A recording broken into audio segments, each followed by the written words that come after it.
تاریخ میں آتا ہے کہ خلیفہ وقت کو اپنے بیٹے کی شادی کرنا تھی۔ اس نے پورے شہر میں انتہائی منفرد اعلان کروایا۔ اس نے کہا کہ اگر کسی گھر میں قرآن کی حافظہ اور کنواری بیٹی موجود ہے تو وہ آج رات اپنے گھر کی کھڑکی پر ایک شمع روشن کرے گی۔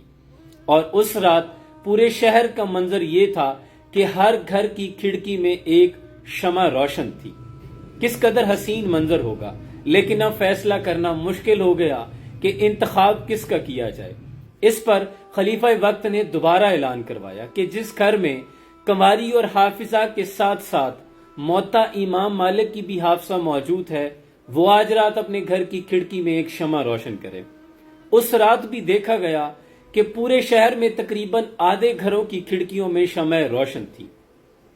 قربان جائیں، یہ منظر کتنا دیدنی ہوگا۔ اور وہ شمع صرف روشنی کی نوید نہیں تھی، وہ اسلام کی ایک صبح روشن کی نوید سنا رہی تھی کہ تمام گھروں میں مسلمانوں کی نوجوان نسل آنے والے بچوں کی تعلیم و تربیت کے لیے بہترین مائیں اور بہترین تعلیم دی جا چکی ہے۔ ان موم بتیوں کے شعلوں میں لرزتے ہوئے شعلے اسلامی معاشرے کی نوید سنا رہے تھے کہ آنے والا اسلام کا دور کتنا خوبصورت اور حسین ہوگا، ایک بہترین معاشرہ تشکیل پائے گا، کیونکہ بہترین مائیں، بہترین تعلیم انہیں دی جا چکی ہے۔ دیکھیں میری بہن، کبھی مسلمان عورتوں کا مقام یہ تھا کہ حضرت شفا بنت عبداللہ رضی اللہ تعالی عنہا اسلام کی پہلی پرائس اینڈ کوالٹی کنٹرول ہوتی ہیں۔ کبھی ام المومنین حضرت جویریہ رضی اللہ تعالی عنہا آپ اصحاب صفا کو سرجری پڑھایا کرتی ہیں۔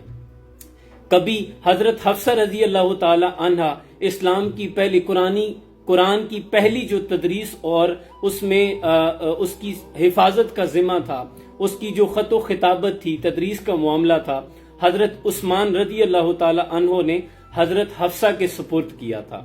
کبھی مسلمان کی بیٹی حضرت ام دردہ الصغریٰ آپ دمشق کی جامع مسجد میں احادیث پڑھایا کرتی تھی، اور آپ کے شاگردوں میں امام احمد بن حنبل رحمۃ اللہ علیہ شامل ہیں۔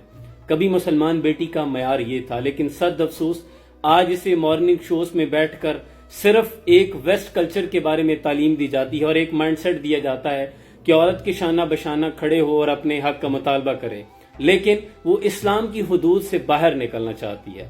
لیکن اسی اسلام نے اس عورت کو اتنی عزت بخشی کہ اس سے پہلے تو اسے زندہ درگو کر دیا جاتا تھا۔ اپنا معیار زمانے سے مختلف بناؤ۔